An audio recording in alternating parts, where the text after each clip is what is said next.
Welcome to the 129th season of the Canadian Club Toronto, Canada's podium. For over a century, this stage has united visionaries and leaders from politics, business, community, and the arts to share insights on the most pressing issues of our time. And with Canada in a pivotal moment, it's more important than ever that we come together. We've been having important discussions and debates around this podium in this country for well over a century. I call this a historic podium of record.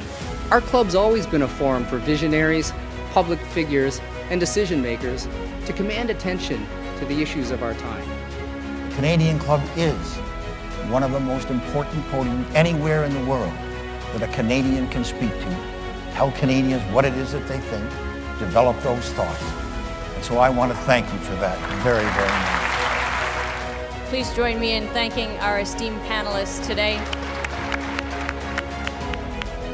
Through our programs and events, including our youth and young leaders programs, our diversity partnerships, our joint events, and our media and social media opportunities, we offer you access to dynamic political, social, and business figures from abroad and right here at home.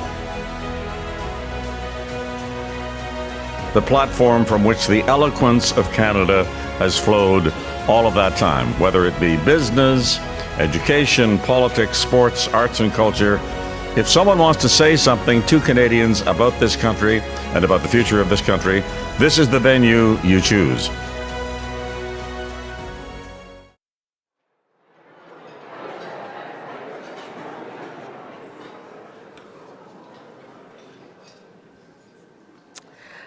Good afternoon again, members and guests, and a warm welcome to those joining us online. My name is Shazanne Chu, President of Canadian Club Toronto, and your host today.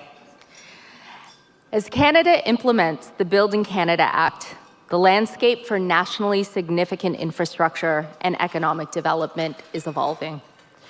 The pace and success of major projects depend on meaningful partnership with Indigenous leadership from the earliest stages. Today's panel brings together leaders with deep experience in Indigenous governance, economic development, and major project partnerships. We look forward to hearing their perspectives on how governments, proponents, and investors can navigate this evolving environment with clarity and respect. Our ability to host these conversations depend on the support of our partners and sponsors. Today's event is presented by TELUS, and our event sponsors are Borden, Ladner, Gervais, LLP, and Canada Goose. Thank you for supporting this important conversation.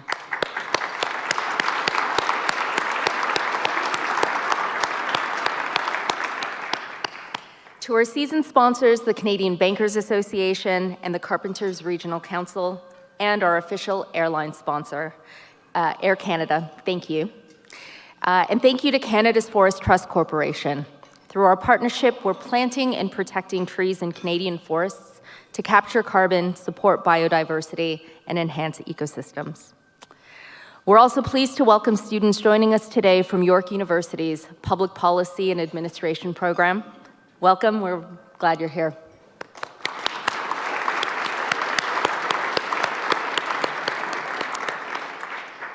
Now let me take a moment to remind you about our website and its on-demand content and event information.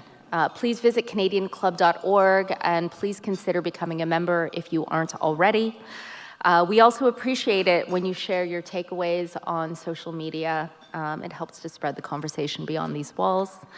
And now I'm sure you'll have questions about Indigenous leadership, meaningful partnership, and impact on major projects. Please use the question cards on your table, and for those joining us online, the Submit a Question button on your screen. Our volunteers will be looking out for those, and we'll share those with our moderator today. And now it's my pleasure to invite our presenting sponsor, TELUS, to introduce today's moderator and panelists. Please join me in welcoming Anne Zhong, Manager, Indigenous Relations and Community Engagement.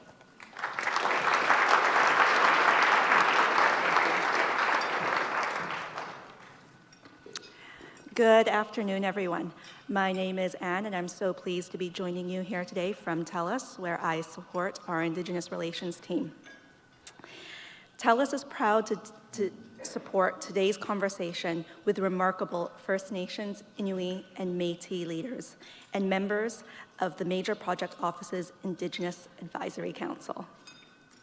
Reconciliation is one of the biggest opportunities we have as a country. Coming into our economic own requires all of us working together to create better projects and outcomes. In 2021, TELUS became the first publicly traded company in Canada and the only telecommunications company in the country to have a public commitment to reconciliation.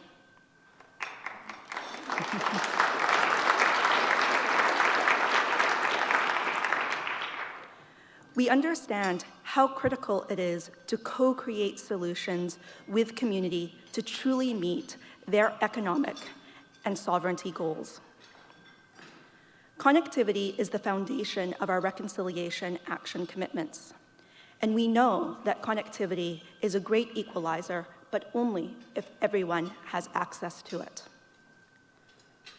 To date, TELUS has co-invested over $1 billion in broadband solutions to connect rural and remote Indigenous communities across our serving areas in Alberta, BC, and a portion of Quebec. And we are proud to share that we have connected 90% of the homes, businesses, and Indigenous governments in our service area. Moreover, recently, we announced an additional $2 billion investment in connectivity in Ontario and Quebec to provide service to the communities in this area over the coming years. Our Reconciliation Action Plan is guided by Indigenous peoples, including TELUS's Indigenous Advisory Council members, and key frameworks of reconciliation, one of which is the 231 calls for justice. Responding to these calls is a shared responsibility of each and every one of us, and it demands action from both organizations and individuals alike. And on your table today, you can learn more about TELUS's reconciliation commitments on this beautiful card with artwork from Tracy Metallic from Listuguj Mi'kmaq First Nation. You will also see at your table 2 moose hide pins on these cards that look like this. There is one for you to wear, and there's also one for you to share with someone in your circle. The pin is a gift of medicine from the Moose Hide campaign, an Indigenous-led grassroots initiative born in BC that today is a nationwide movement to engage men and boys in ending violence towards women, children, and gender-diverse peoples. This year, in 2026, it marks the 5th year of TELUS's partnership with the Moose Hide campaign. And I'm honored to introduce you to this vital work. And I want to thank, in particular, Tabitha Tucker, Community Engagement Director for the campaign, who is joining us today.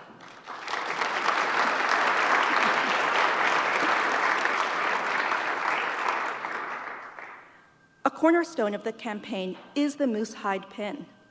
Wearing the pin signifies a commitment to honor, to respect, and protect the women and children in your life. Since 2011, more than 7 million pins have been distributed, each sparking an estimated 5 additional conversations about ending this violence. And whether you're here in person or joining us online, I encourage you to wear your pin today and every day as a symbol of your commitment to the cause.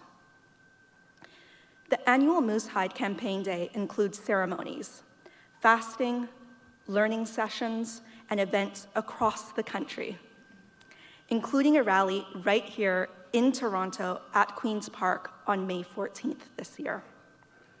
And so I invite you to join me and the TELUS team in supporting the movement from wherever you are on May 14th this year. And please, I also welcome you to connect with Tabitha or myself after today's session to learn more about the campaign's critical work. And now it is my absolute pleasure to introduce the panel. Regional Chief Kluani Adamak, Indigenous Advisory Council member. Vanessa Doig, Assistant Director of the President's Department of Makivik. JP Gladieux, Founder and Principal of Mokwatoy, and Lauren Peltier, Senior Economic Advisor of the Manitoba Métis Federation, along with today's moderator, Catherine Kustachin, Vice President, Indigenous Relations and Reconciliation at the Sussex Strategy Group. Thank you so much.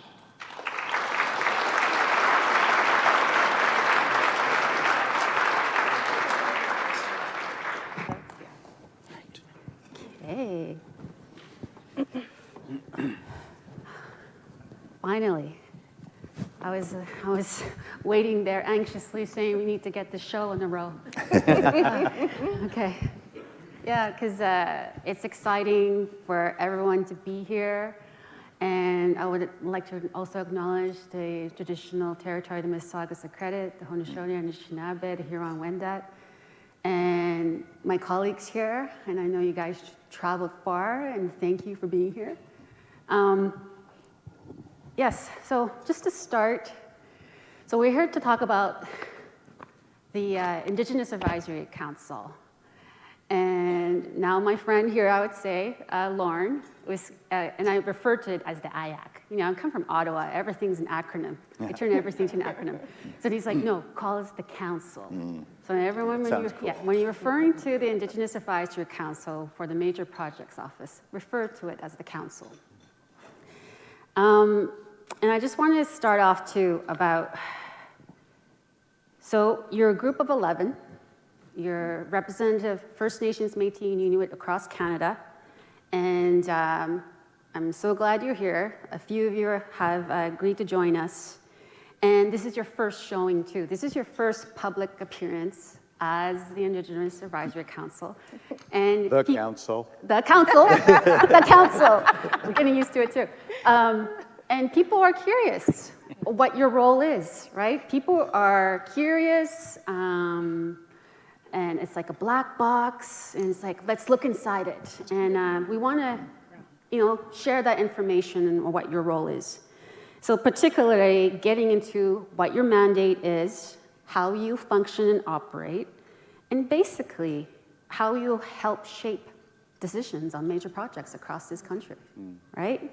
So I'm going to start off by talking about the mandate. Let's go through that. So Kluani and Vanessa are both co-chairs for the council, and two strong women, and that's great. Yeah. And and they're going to lead the advisory. Well, they're going to lead the council, and so Kluani, maybe if you want to go first. How can you describe your mandate? Because I understand that you completed your terms of reference, and explain in terms of what's your role and mandate. Well, the first thing I want to share is, as you pointed out, there are 11 of us. So there are 7 First Nation, 2 Inuit, and 2 Métis representatives on the council. It's also important to be very clear that none of us are representing any particular organization or entity or rights holder.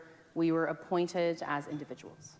And so I'm not the Yukon representative, and JP is not the Ontario representative, et cetera, nor am I a specific modern treaty representative, although I come from one, and so does Vanessa. We were appointed as individuals who have had experience, depth and breadth as it relates to major projects, but not just the inner functions of a major project. It also is about our experience in terms of advancing rights-based approaches, environment and climate change, considerations for Indigenous women when it comes to major projects. And so we join together as 11. I can share there's a lot of momentum. There are men and women and those who identify. We have different, I would say, age, a nice selection there, knowing that Vanessa and I come from perhaps a younger side of things.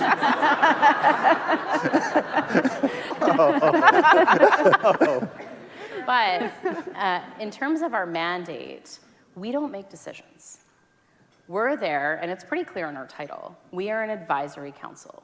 So when it comes to process considerations, approaches, and Vanessa's going to share sort of the timing around where we come in.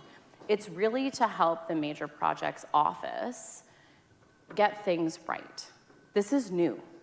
In fact, you know, we've been working in a very quick time frame to formalize, get organized. We have a terms of reference, and it really has been also about creating relationships with each other, understanding where we come from so that we can give the best advice on process and approach and consideration.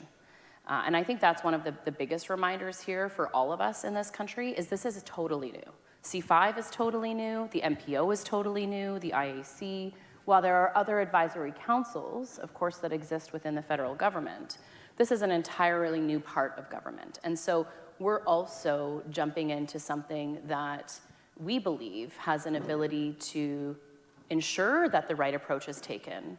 And that's where we've been leaning in as IAC members on doing just that. Oh, that's great. Vanessa, do you want to add to the mandate? Yeah, I mean, you did a really great explanation, especially on the age part. So,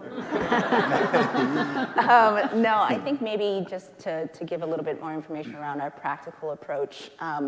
The original vision for the IAC or the council was to meet, I think, 4 times a year, and we've been meeting monthly, which I think speaks to, like Kalani said, the momentum behind the IAC and the way that the MPO has been interacting with us.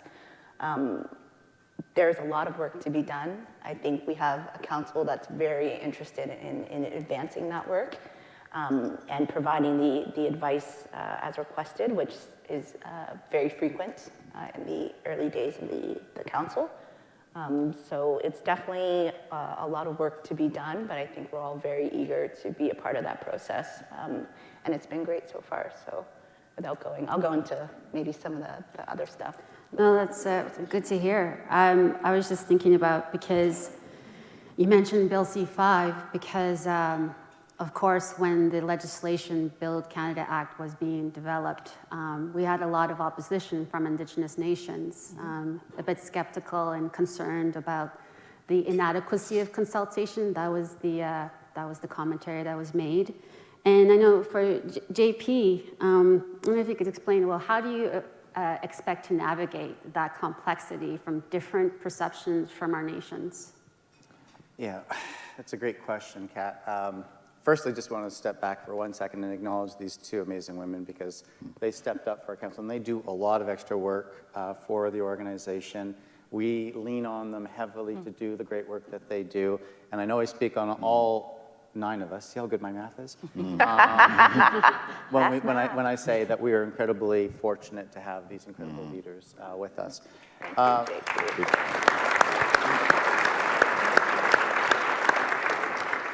You too. I will dispute the age thing, but that's another conversation. We're in an incredible time in this country when it comes to economic reconciliation, when we think about the way that our economy is evolving across sectors, across regions in this country. And now it's just such an incredible space to be. I was at a Canada 2020 panel yesterday in Ottawa. And, I had Ian Anderson sitting with me, and he said, when he was trying to build the Trans Mountain, his previous boss said, we're shutting her down because of this relationship with communities. We just can't, this is what's holding it. And we haven't done a good enough, obviously they hadn't done a good enough job. Canada had to step in, purchase. Now it's just leading with that. And that's a really exciting part about the group that we have and the relationship that we're developing with, Rob, Candace, Kay. As you can get a sense, like it is a really, we're having a lot of fun while we're doing this because it's leading edge. It's not all fun. There's a lot of hard work that goes along with it. But when you think about community's reaction to Bill C5, and because it came out pretty quick, like Kalani said, like everything came out really quickly. We're in a part in our history right now, we're gonna look back, and I think we're gonna be grateful that we're moving as quickly as we are, because we don't have the time to sit back, to be, as you know, our Prime Minister has said, we can't be on the table being eaten, we need to be at the table. And now communities are at the table when we think about economics. And if you have any doubt in your mind, I'm gonna go through a quick little exercise. Who are the bankers in the room, the financiers? There's a few. Okay, keep your hands up. Don't be shy. Jamie. One, of course, two, Jamie.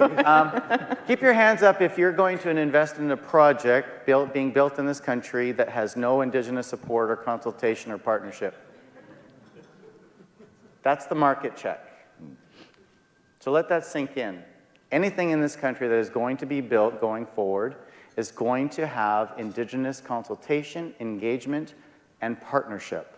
And that partnership is what our group is trying to do, is trying to figure out and evaluate projects as they come in. Let's pass a sniff test with all of our combined experience. So communities, you know, when I do engage communities and they get really excited about, oh, they're going too fast, they're moving, I said, well, you know, we're here as a group that are going to inform this conversation as well. We're going to do the very best we can as Indigenous leaders to do so. And then I always talk about the market check, and they go, oh yeah, that makes sense. Lauren, would you, in terms of how do you see the regional perspectives playing out in terms of your mandate? Yeah, thanks. First off, shout out to TELUS for the opening and just the support and the incredible leadership they're playing. So thanks for that. I think, you know, Canada writ large is a diversity of all kinds of, you know, regional. I'm a Canadian studies major, by the way. So lots of diversity across the country regionally and demographically. And then you look at the subset of our Indigenous population and Indigenous peoples, and it's as diverse. And this is why the makeup of the council is really exciting and fascinating, because there are members, colleagues on the council that come from very different lived experiences, ancestral experience, historical experiences than I have as a Red River Métis in growing up in the prairies. And so how does that inform process? So the Indigenous Advisory Council has been said, we're there as in an advisory function. The purpose and intent is to inform, or if we're really good at it, and our partners, in this case the MPO and the Prime Minister and his cabinet are listening and activating on that, we're informing and influencing action.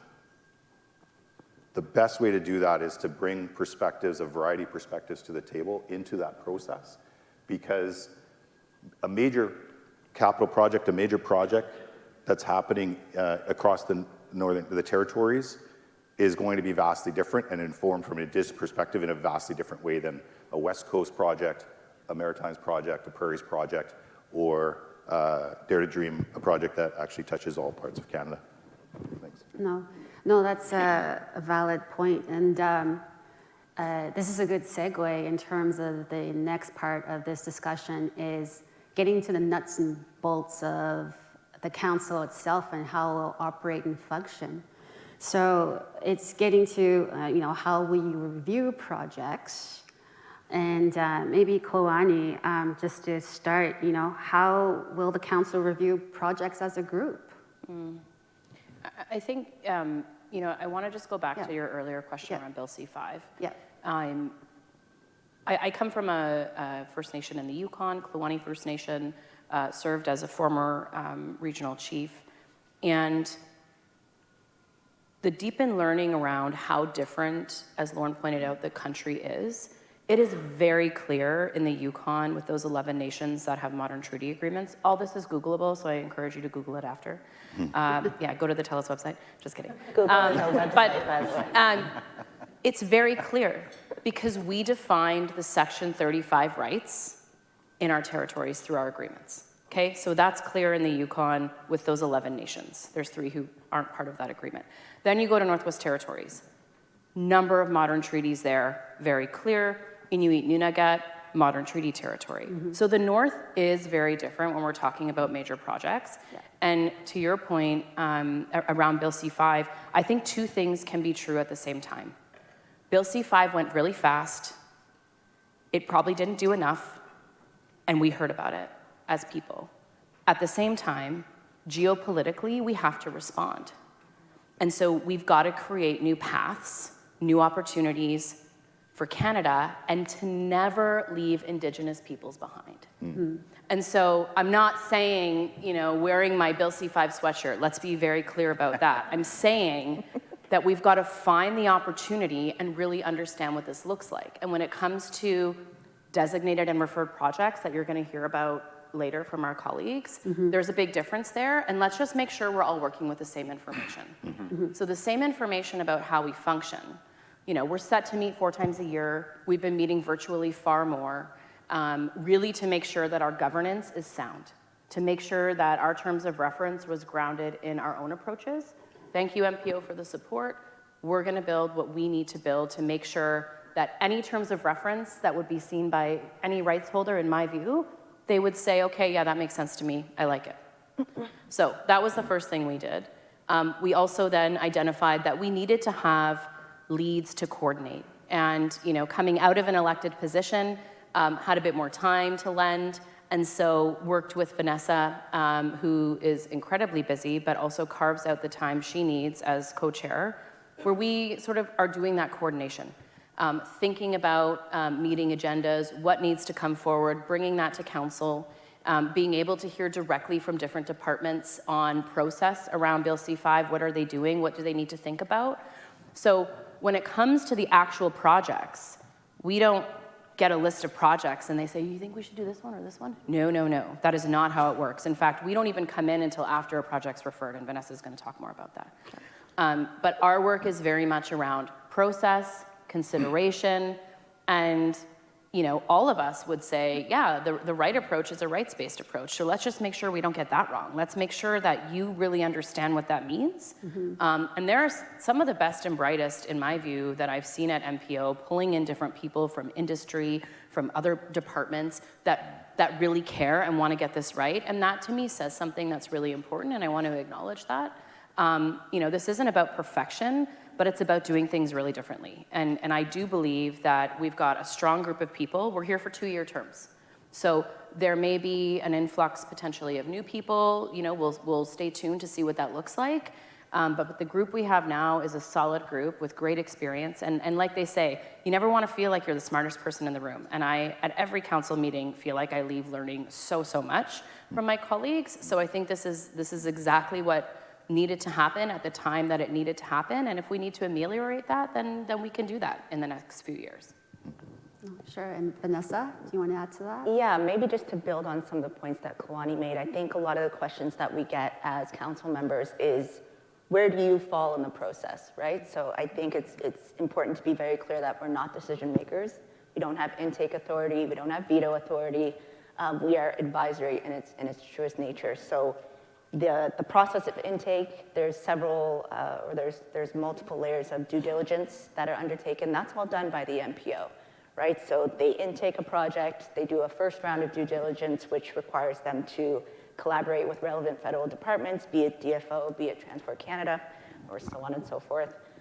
Then they do their own advisory to the decision makers. So it's important to realize as well that the MPO is an advisory body in and of itself as well. Then we see the referral, and that's typically when we see the announcement, and then the IAC is triggered. So we come in after the referral. So to Kalani's point, they don't put 300 projects in front of us and say, which ones do you think we should do? It's more so that they've identified them based on the criteria in the Building Canada's Act, and then they ask us for our guidance on those projects. And so I think that has helped really solidify our role and the understanding of our role, but also really capitalizing on the amount of advice that we're able to give to projects that are more likely to go forward. And if I may, just kind of on the culture of this organization, both the MPO and the council, it's fantastic. I'll have to say, a lot of people are are asking for Dawn and her team's time across the country, and they're busy doing the work, and Dawn's, I think, has been very clear about it. Dawn's been in every meeting with us except yesterday. I think she's been in every meeting with us from the first time we met, and again, shows the commitment of the leadership to make sure that we have the support, as Clue was just saying, like, we need to figure out what their architecture of this organization is going to be able to sustain the time. After our appointment ends, hopefully the next group that comes in will be able to sustain the momentum that is going forward. And on that note, they've been very supportive of us to, as Dawn would say, we're all carrying water together here. Mm-hmm. And we're all out, and we have the license, if you want to put it that way, the support to go out and speak to communities just about the process. We get engaged.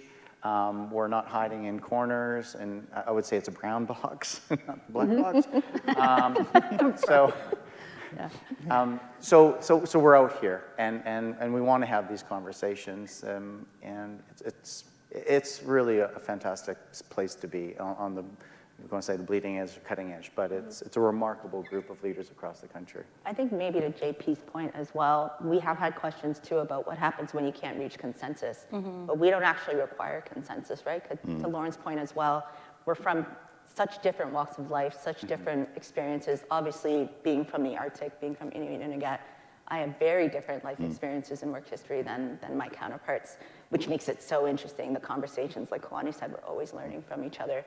But we don't require consensus because we all come with such different perspectives and input, and don't forget about this and don't forget about this. But I will say that we're very united in our overall high-level positions of respecting treaty rights, respecting Indigenous rights, Indigenous peoples as partners, not just as stakeholders. So we've had some really, really diverse but very interesting conversations, but that's just to say we're not going into an advisory meeting voting at the end. It's more so that we're all giving our perspectives and counting on those to be considered by the MPO. And Lauren, if you want to add to in terms of, so it's not necessarily consensus-based, but how do you make decisions based on your viewpoints that you can make? Is it several recommendations to the CEO to make certain recommendations to the minister to make a decision on a project? Like, how does that play out? Yeah, well, I mean, ultimately, if we're at an impasse, that we leg wrestle. I'm joking. No, that'd be fun. What's interesting is it's. I would say because the way it's structured and the engagement we're having with MPO is such that it's almost like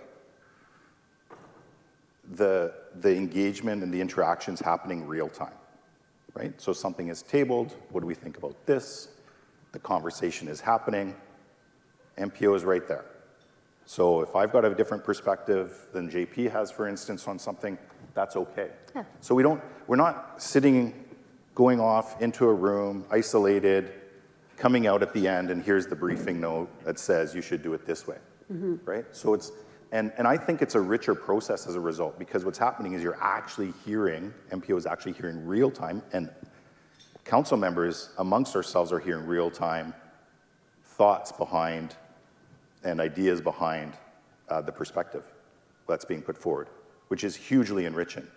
And I just want to say, I think from my perspective, and it goes back to an earlier question about C5 and how things got started with Major Projects Office vis-a-vis Indigenous peoples. And I would say, yes, there are absolutely fundamental concerns about rights infringements and of lack of respect or lack of appreciation of history. There are also, I would argue, I don't know if it's equivalent, I don't know if it's more or less, but I know there are a lot of great examples of instances, whether it's qualifies at major project level, or quite frankly, anything that's happening at community level that has an economic benefit or impact. There are thousands of examples of positive engagement that corporations are doing, that governments at various levels are doing, and with Indigenous nations and governments. And I think we sometimes like that, just to segue it to kind of the type of conversation we're having or the nature, what comes out at times is this reflection on lead practices that are happening in various parts of the country that can help inform just how to do things better. And there's an absolute richness to that. No, I agree in the sense that you have to consider a balance in a way as well. And speaking of that, I mean, as you're reviewing a certain project, what areas or priorities or certain you would like to see as you're reviewing them? What makes a good project? Like kind of your own checkbox in a way. I mean, at the very top of that, I'll start off there. It's when Indigenous people are the proponents, communities are the proponents, or co-proponents bringing projects forward, because Canada needs to start looking, and my friends that know me know I've said this 1,000 times, and sometimes am I repeating myself? Anybody listening? Canada, Indigenous people or nations are your competitive edge, and when you put us out forward, who knows the land better? We've got this workforce, and that's like one of my biggest concerns as somebody who sits on infrastructure boards itself, and the infrastructure that we got to build out together in this country. The human capital, I mean, we've got a lot of it. And so when you start building in those proponents, the supply chain, the procurement work, the equity, have communities had opportunity to look at equity, does it make sense? Tertiary opportunities, like for a mine, have they thought about the whole environment around an asset? And have they thought through how Indigenous people are going to participate in every part of that project? That is a good project. That's something I'm speaking for myself, but I think my colleagues would probably agree. We can get behind stuff like that. I think it's worth noting, though, at the same time, what constitutes, a good project isn't necessarily our responsibility either, right? Yeah. We come in post-referral, so the MPO has already identified this project as having the potential to be referred. I think for us, once we started to get into project briefings, we required for those briefings to be delivered with an Indigenous lens. What kind of consultation have they already undertaken? Does that constitute fulsome engagement?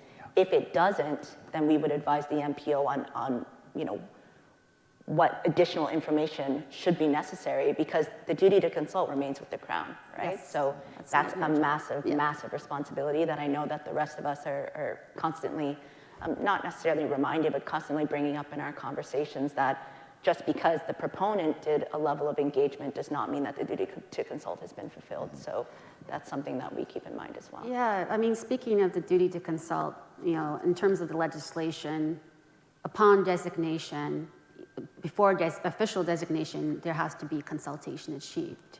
And like you said, the council is after the fact, so you're not necessarily assessing the level of consultation.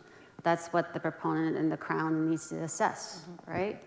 So that's good to clarify that point. And in terms of, I think we're getting to the final half of this, our panel, and I was just thinking about how do you make real impact then? Like, I mean, this is an opportunity. You recognize the challenges, but if you want to discuss in terms of impact, this is beyond consultation, and how do you define that, and how do you see your role? I guess what I'm asking is, what does success look like for the council? Yeah, I think that's a great question, and I too, we were appointed in September, and really had our first meeting in November.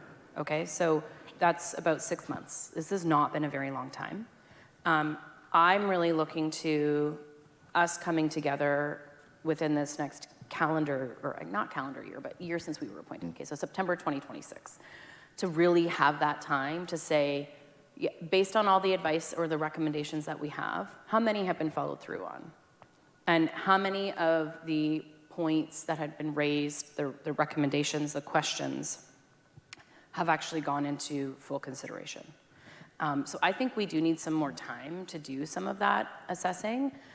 What I can say is, based on what Vanessa so eloquently shared in terms of when we come in, sort of what we actually do, is I can share that since we have been meeting and being briefed and getting up to speed and providing those recommendations, that I do think that there have been steps taken and advancements made that wouldn't have been made had there not been an IEC.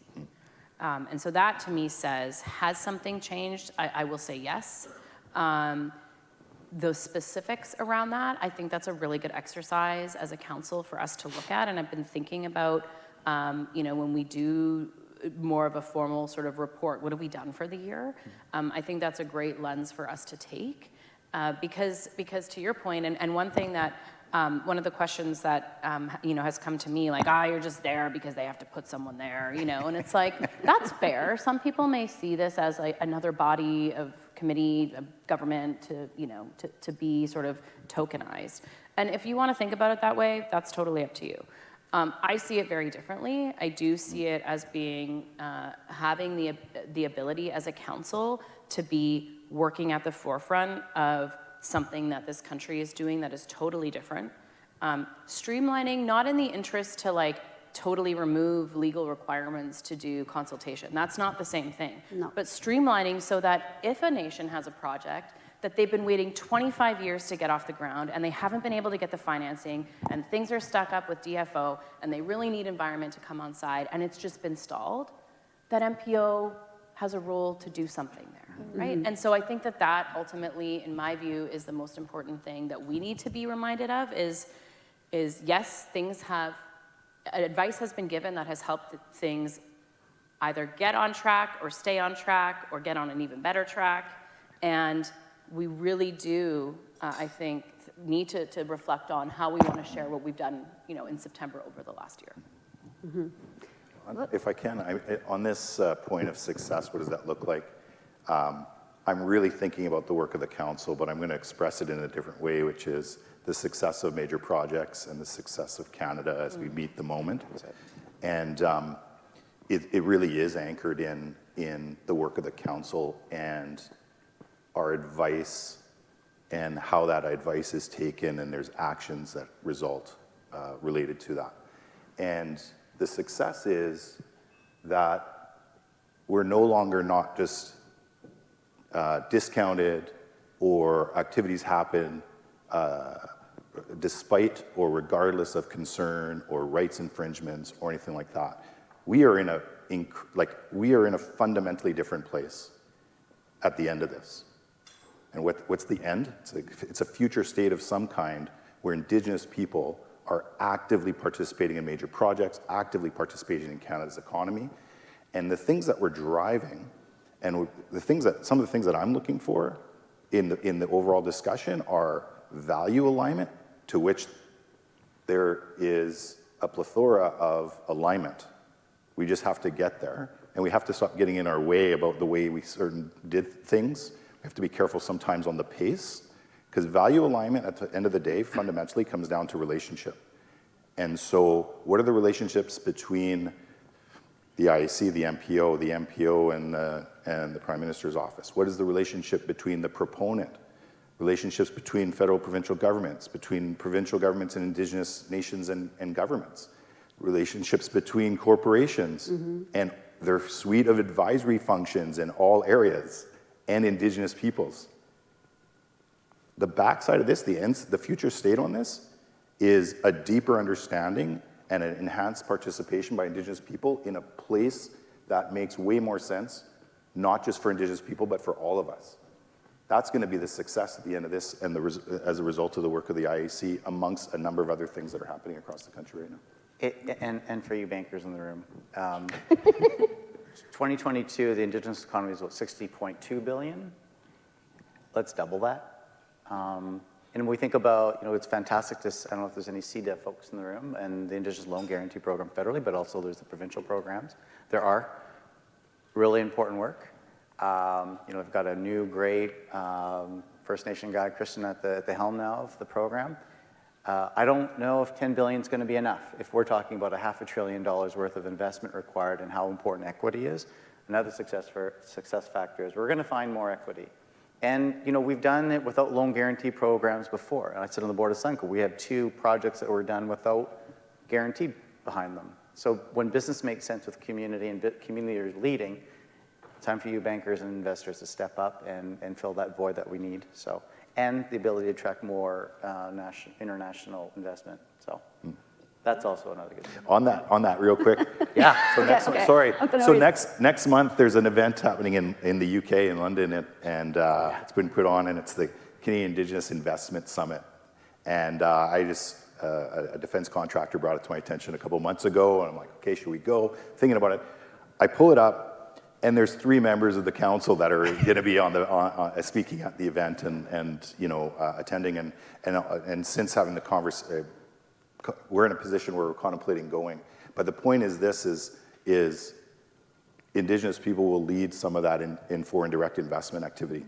And so that's super exciting for Canada right now. And I think we can't sell that dimension short when we're trying to figure out, because right now global markets, or traditionally over the last couple of decades, global markets have been nervous because of the so-called Indigenous issues in Canada and barriers to development. And it's actually a 180. Right? So this is a fundamental shift that's happening real time.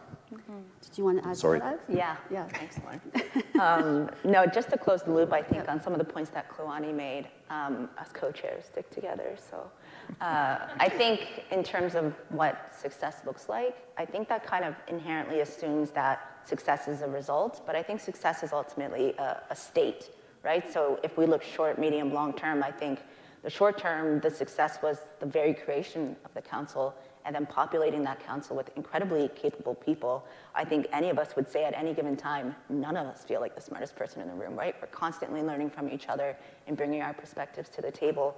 Medium term, the success is being able to provide advice real time to these projects that are being put on, if you like baseball, being put on base. But long term, to Kluani's point, I think we need more time to determine exactly what all of the short term and medium term efforts actually result in, and having some sort of metric to determine, the ways in which our advice is being considered. No, I agree. You're just starting, right? Yeah. And what is it that you said when we were preparing, JP? Like, you're building the plane as you fly it. This is what you're doing. Yeah. And when you think about it, when I think about my previous roles in government, I think it was time. I think that was the missing piece when we're reviewing projects at that were coming through the Impact Assessment Act, Canadian Environmental Assessment Agency too, as it was at the time before it changed, and the Canada Energy Regulator. That's what was missing in a lot because I would get a full report and having to brief the minister and making a decision on a project. And in a sense that it was like, I felt it was all on me because I had to weigh the consultation. Is this enough? Is this adequate? The legal risks. And it was basically officials making their recommendations, right? And their lawyers from not necessarily having that, and that was missing, I found. Like, there was no Indigenous lens there. Mm-hmm. And I think it's time, and I think this is a game changer, and I think it's going to help move projects forward. And I think it's definitely a good start. And I have to close this off, but I think one thing too, I want to acknowledge all of you. In a sense that I lift you up, and commend in the work that you're doing, because you might not see, like, you're there as in a council, but it might feel also like you have a lot of weight on your shoulders. I mean, you have a big responsibility. And I say that because when I was also in political office, all the Indigenous staffers working in those ministers' offices felt always the pressure because they were having to make decisions and recommendations on complex issues, and especially at my role at PMO. And it's a lot of weight on your shoulders, but I think that's a challenge. But you're going to get so much fulfillment, It's already fulfilling. And and I acknowledge that, and I just want to say thank you, and I hope I say this right. Masi kinakumik. Nakumik. Miigwech. Masicho. Ganashchish. Ganashchish. Okay. Miigwech.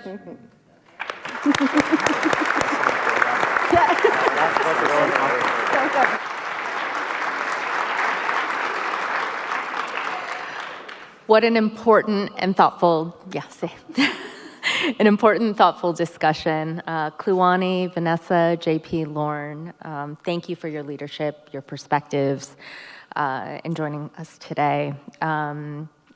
Catherine, thank you for guiding today's conversation so skillfully. We really appreciate you. I would also like to thank TELUS, our presenting sponsor, along with Borden Ladner Gervais LLP and Canada Goose for supporting today's event. A special thank you to Air Canada as well for helping to bring this panel together from all across the country.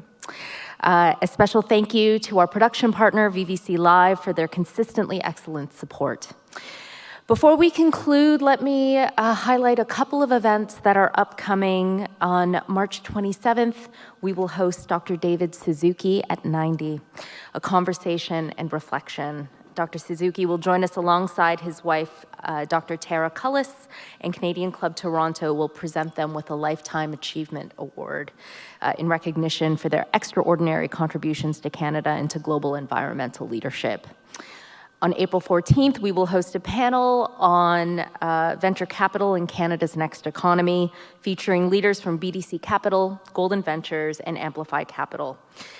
For more information on these and upcoming events, please visit canadianclub.org. Members and guests, thank you for joining us today at Canada's Podium. We look forward to welcoming you again soon.